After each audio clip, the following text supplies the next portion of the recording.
मुश्रीफ यांना आव्हान देणं कठीण बनत असल्याचं लक्षात आल्यावर समरजित सिंह घाटगे यांनी भाजपची मदत घेतली।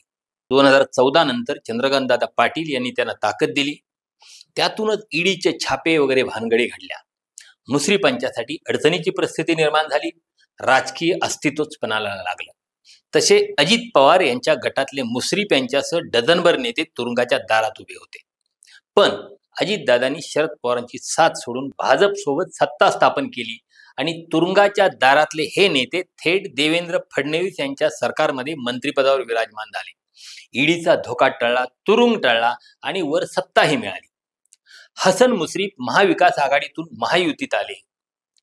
महायुतीतल्या जागा वाटपाच्या सूत्रानुसार विद्यमान आमदारांना त्यांची जागा द्यायची।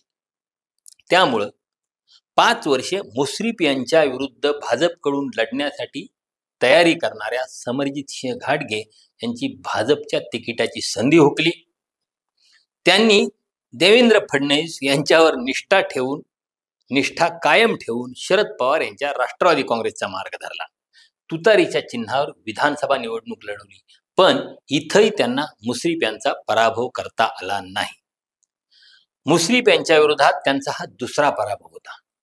पराभवानंतर त्यांच्यासाठी भाजपमध्ये परत जाण्याचा मार्ग होता, पण कार्यकर्त्यांच्या आग्रहामुळे त्यांना लगेच तसा निर्णय घेता आला नाही।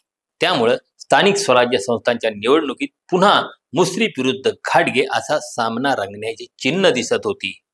तेवढ्यात या 2 नेत्यांची दिलजमाई झाली। पूर्ण व्हिडिओ पाहण्यासाठी महाराष्ट्र दिनमानच्या YouTube चॅनेलला व्हिजिट करा।